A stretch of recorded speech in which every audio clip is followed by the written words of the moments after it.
Assalamualaikum warahmatullahi wabarakatuh. Bagaimana kabarnya hari ini anak soleh-solehah? Semoga kalian selalu dalam lindungan Allah Subhanahu wa Ta'ala. Amin. Hari ini kita akan belajar tentang keberagaman makhluk hidup di lingkunganku. Tema 3, subtema 2, pembelajaran 1.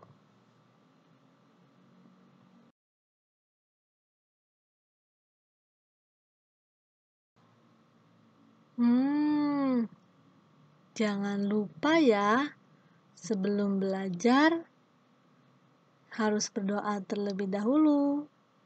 Bagi yang belum berdoa, dipersilahkan untuk berdoa.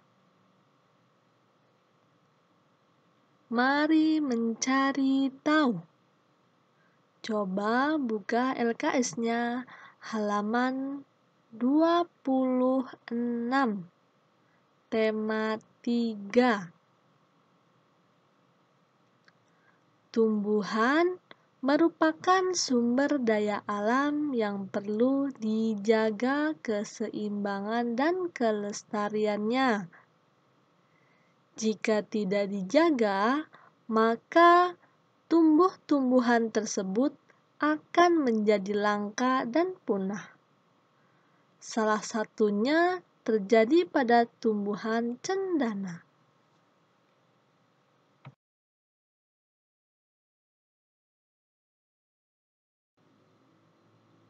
Masih buku LKS halaman 26. Cendana. Cendana atau Santalum album yang merupakan kebanggaan Pulau Sumba, Nusa Tenggara Timur. Ternyata sudah sulit dijumpai di wilayah tersebut. Cendana merupakan salah satu pohon yang memiliki banyak kegunaan di Indonesia.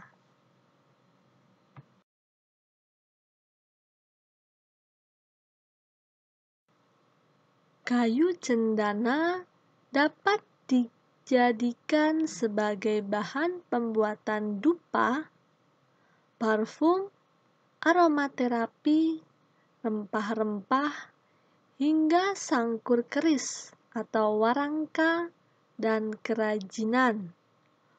Konon, harum dari kayu cendana ini bisa bertahan hingga ratusan tahun lamanya. Coba perhatikan di depan kalian itu ada kayu atau pohon cendana atau kayu cendana. Kemudian bahan pembuatan dupa. Di paling bawah sebelah kiri itu adalah bahan untuk pembuatan dupa. Kemudian sebelahnya ada gambar parfum dan sebelahnya lagi ada gambar aromaterapi, kemudian kerajinan, dan sangkur keris.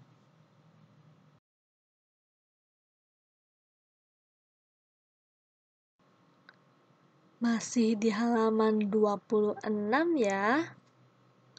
Pohon cendana bukan tumbuhan yang mudah untuk dikembangbiakan karena adanya perburuan kayu cendana di hutan secara agresif.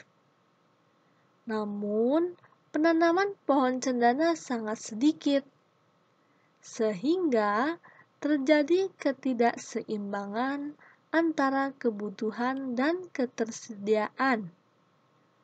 Sehingga sekarang berstatus sebagai tumbuhan yang terancam punah. Jadi, pohon cendana tersebut telah diburu oleh orang-orang, ditebang secara terus-menerus. Sedangkan penanamannya sangat sedikit, sehingga pohon cendana terancam punah.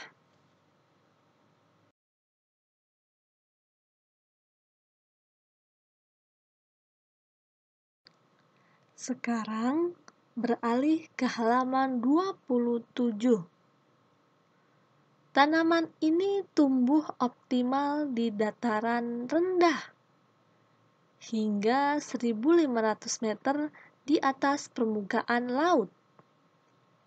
Ia dapat tumbuh di lahan subur, namun dapat pula bertahan di daerah berbatu. Untuk tumbuh maksimal, pohon cendana membutuhkan penyinaran sepanjang hari. Ketinggian maksimal cendana dapat mencapai 11 hingga 15 meter. Dengan diameter batang utama mencapai 25 sampai 30 cm.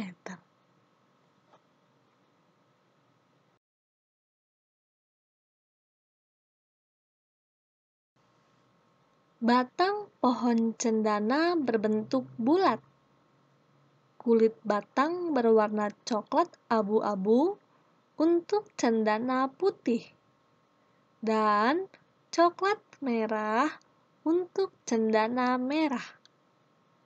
Cabang utama pohon cendana tumbuh sangat tidak beraturan. Bentuknya kerap kali tidak lurus, dengan ranting tumbuh banyak, sementara bagian bawahnya tumbuh menggantung.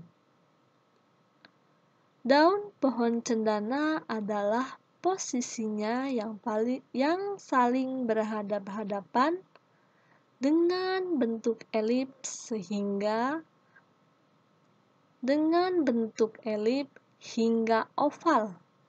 Kedua ujung daun berbentuk lancip. Sekarang kita telah mengetahui bacaan tentang pohon cendana. Dari ciri-cirinya, kemudian berasal dari mana, lalu untuk apa aja manfaatnya, kita sudah mengetahui tentang pohon cendana.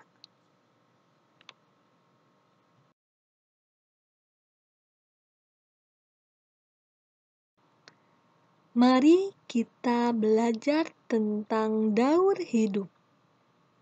Daur hidup adalah tahap perkembangan makhluk hidup selama masa hidupnya. Kita ulang lagi.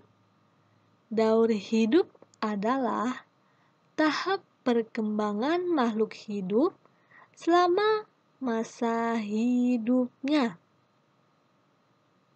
Semua makhluk hidup mengalami perubahan dan perkembangan dalam kehidupannya, serta memiliki tahapan daur hidup yang berbeda-beda antara makhluk hidup dengan makhluk hidup lainnya.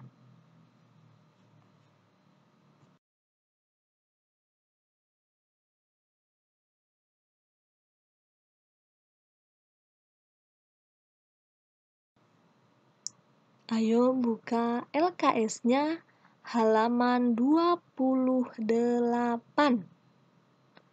Ayo mengamati. Kita lihat gambar pertama itu adalah tentang daur hidup pohon pepaya.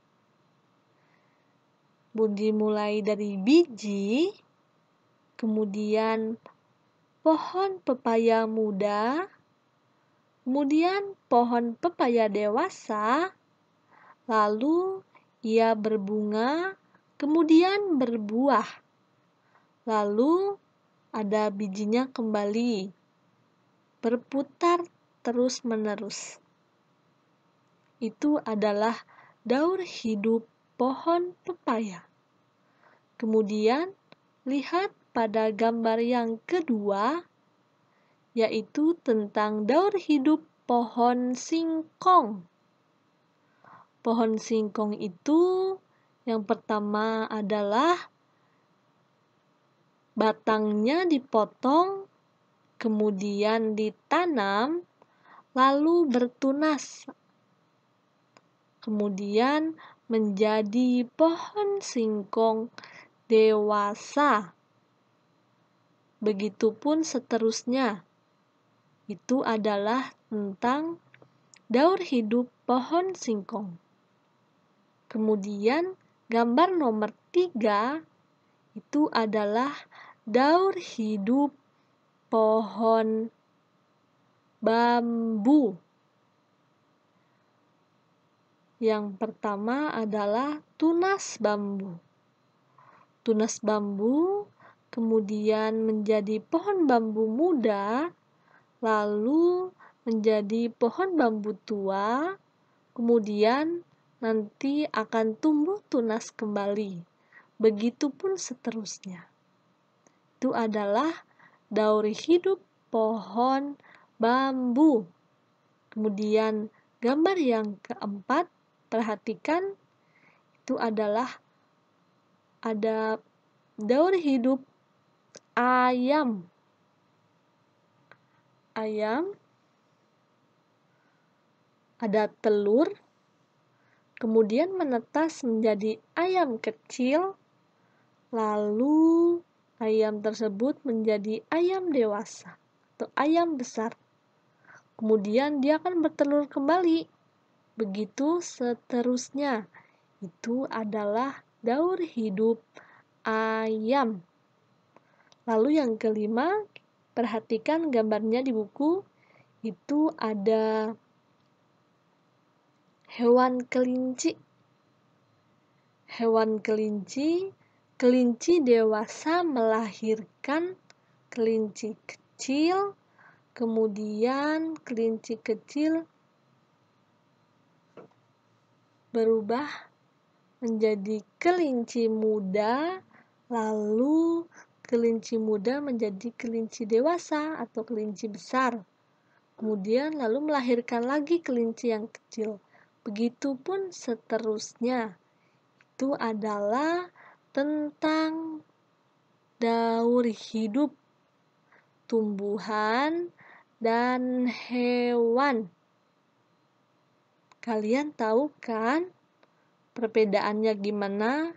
Ada yang dari biji, ada yang dari batang, distek, kemudian ada yang dari tunas, lalu hewannya ada yang dari telur, kemudian yang bertelur, kemudian ada yang beranak.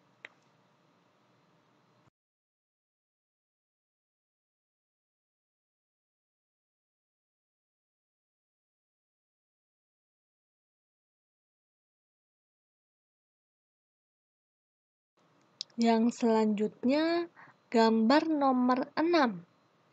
Itu adalah gambar daur hidup tentang hewan kupu-kupu.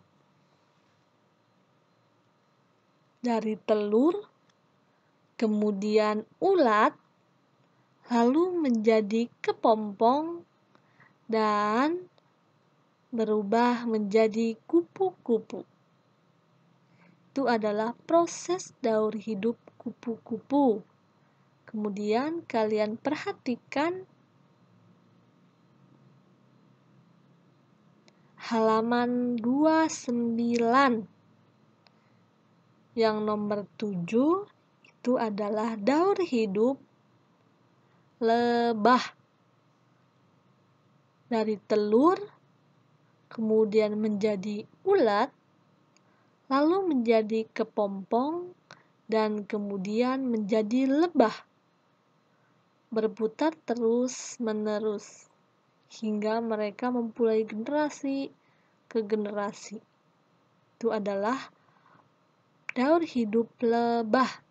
Kemudian yang nomor 8 itu ada serangga. Ada yang tahu itu namanya apa serangganya? Ya, Dimulai dari telur. Telur kemudian menjadi serangga muda, lalu menjadi serangga kecil, kemudian menjadi serangga muda, lalu menjadi serangga dewasa atau serangga besar. Kemudian nomor 9 ada bebek. Di situ bebek itu bertelur ya. Dari telur kemudian menetas menjadi bebek kecil, kemudian menjadi bebek besar. Dan bebek besar akan bertelur kembali. Itu adalah proses daur hidup bagi bebek. Lalu yang ke-10 adalah daur hidup atau perkembangan manusia. Manusia dari bayi, kemudian anak-anak,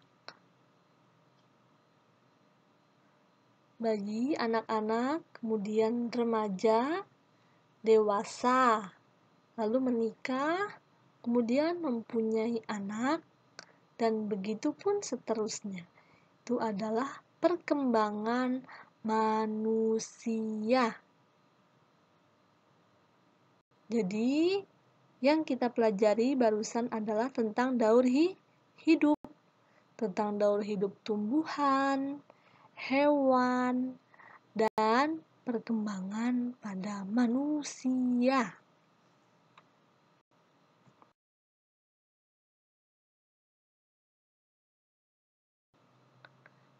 Mari belajar kembali bersama-sama tentang daur hidup. Yang sekarang adalah tentang daur hidupnya nyamuk. Ada di halaman 30. Daur hidup nyamuk dimulai dari telur. Telur berada di atas air. Ketika sudah menetas, akan menjadi jentik-jentik. Jentik-jentik hidup akan memperoleh makanan air. Setelah cukup umur, jentik-jentik berubah menjadi pupa. Setelah beberapa waktu, pupa berubah menjadi nyamuk. Nyamuk merupakan salah satu jenis hewan penyebar penyakit. Oleh karena itu, jagalah kebersihan tempat air yang ada di rumahmu. Coba perhatikan, ada gambar tentang daur hidup nyamuk. Ada telur berubah menjadi jentik-jentik nyamuk. Jentik-jentik nyamuk berubah menjadi pupa atau kepompong, lalu berubah menjadi nyamuk dewasa, dan nyamuk dewasa akan bertelur kembali. Begitu seterusnya. Itu adalah tentang daur hidup nyamuk.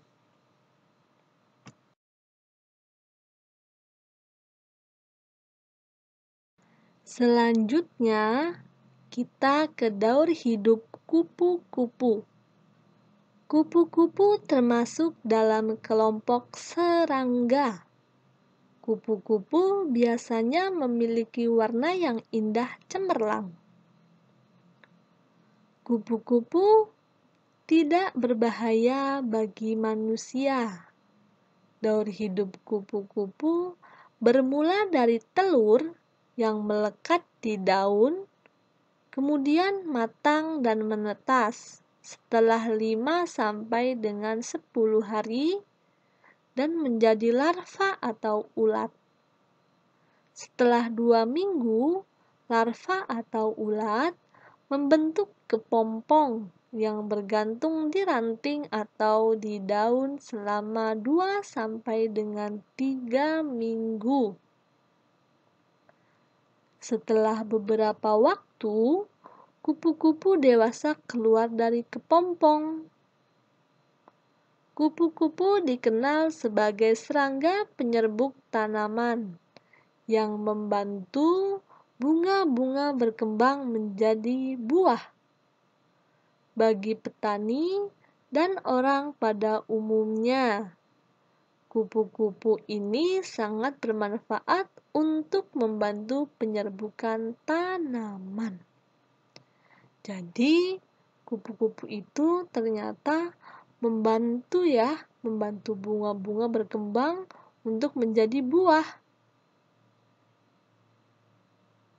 yaitu membantu para petani dalam hal penyerbukan tanaman.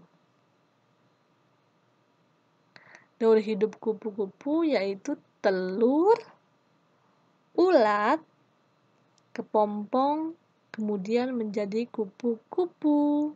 Itu adalah tentang daur hidup kupu-kupu. Oke?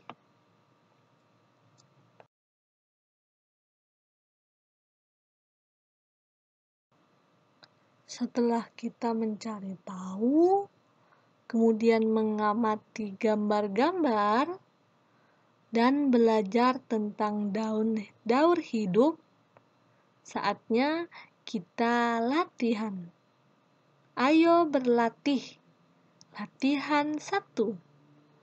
Buatlah diagram daur hidup nyamuk berdasarkan teks di atas. Teks yang sudah kita baca dan kita pelajari tadi ya, yang ada di halaman 29. Bukan, di halaman 30. Berada di halaman 30. Di situ sudah disebutkan ada nyamuk dewasa. Kemudian nanti anak panah di atasnya apa? Telur, apa jentik-jentik nyamuk, apa kepompong. Nanti sama kalian sesuaikan dengan materi yang kita pelajari tadi. Ya, tentang diagram daur hidup nyamuk berdasarkan teks bacaan yang kita baca.